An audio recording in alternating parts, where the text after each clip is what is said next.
నది, జలపాతం, పర్వతం, సముద్రం వంటి సహజమైన ప్రకృతి ప్రదేశాలు మనకు ఎంతో ఆనందాన్ని కలుగజేస్తాయి.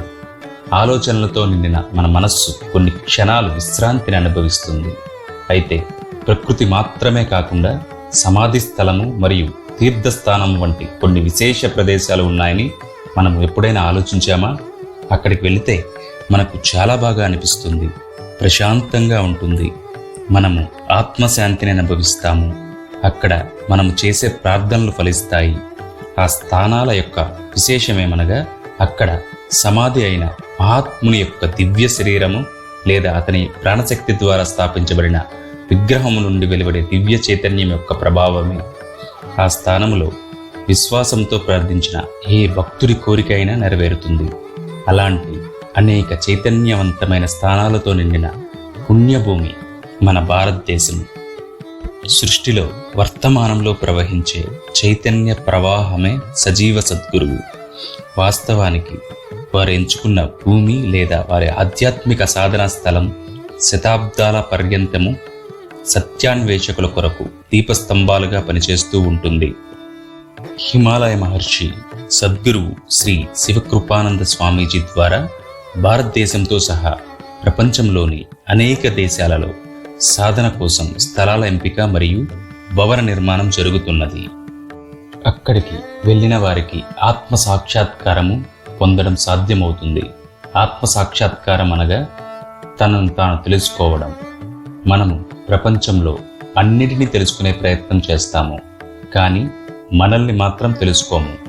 మనం ఎవరు, మనం ఎందుకు జన్మించాము అని విచారించము. శిశువుగా జన్మించడం, ఆ తర్వాత పెరిగి పెద్దవడం, విద్యను అభ్యసించడం, కుటుంబాన్ని పోషించడం, వృద్ధాప్యంలో మరణించడం, కేవలం జీవితం అంటే ఇంతేనా? మరి మన జీవిత ఉద్దేశ్యమేమి? ఈ ప్రశ్నలకు సమాధానాలు మనలోనే ఉన్నప్పటికీ ఎప్పటి వరకు మనం అంతర్ముఖులు కాలేమో అప్పటి వరకు మనం తెలుసుకోలేము.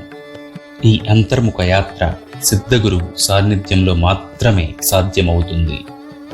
హిమాలయ మహర్షి పూజ్య స్వామీజీ ద్వారా దక్షిణ భారతదేశంలో కూడా సాధన కోసం ఒక స్థలం ఎంపిక చేయబడింది.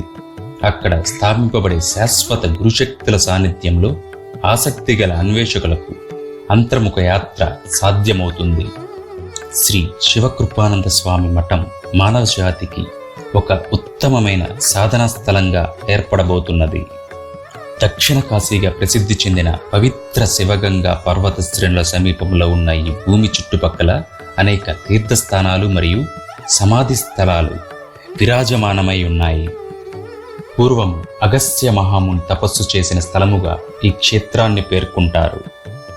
ఈ స్థలము బెంగుళూరు నగరానికి సుమారు 60 కిలోమీటర్ల దూరంలో గల అరెబొమ్మనహల్లి గ్రామానికి దగ్గరగా ఉన్నది.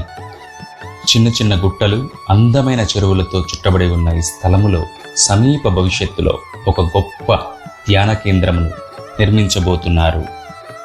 అక్కడ గురుశక్తుల సాన్నిధ్యంలో ఎవరైనా తమ ఆధ్యాత్మిక దాహాన్ని తీర్చుకోవచ్చు. ఆ స్థానంలో దేశము, భాష వంటి భేదభావాలు కానీ మరియు జాతి ధర్మాల కట్టుబాట్లు కానీ ఉండవు. ఎవరికైతే సత్యాన్ని తెలుసుకోవాలని ఇచ్చ కలుగుతుందో వారికి ఇది ఒక ఆధ్యాత్మిక విశ్వవిద్యాలయమే అవుతుంది.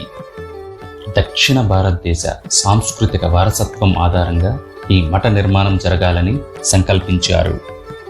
హిమాలయ ధ్యాన మార్గదర్శకులైన సద్గురువు శ్రీ శివకృపానంద స్వామి ద్వారా ఒక ఆధ్యాత్మిక వారసత్వం సమస్త మానవాళికి లభించబోచున్నది. ఈ స్థానం నుండి సమగ్ర యోగ వంటి సంపూర్ణ జ్ఞానము అనేక శతాబ్దాల పర్యంతము ప్రతి జిజ్ఞాసువుకు అందించుటకు ఏర్పాటు చేయబడుతున్నది. దీని ద్వారా వసుదైవ కుటుంబం అనే కళ సాకారము కాగలదు.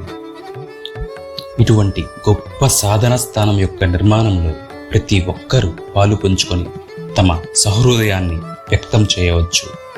ఇటువంటి సానుకూల శక్తి కేంద్ర నిర్మాణంలో ప్రార్థన, ధనదానం, శ్రమదానం, సమయదానం మొదలైన వాటి ద్వారా గురురూప మాధ్యమంతో సంబంధం కలిగి ఉండడం అంటే చిత్తము శుద్ధీకరణ జరగడం అనే అర్థం. ఈ ఆధ్యాత్మిక అభివృద్ధి సంబంధిత నిర్మాణ కార్యంలో పాల్గొనడం వలన మన చిత్త వికాసం జరుగుతుంది.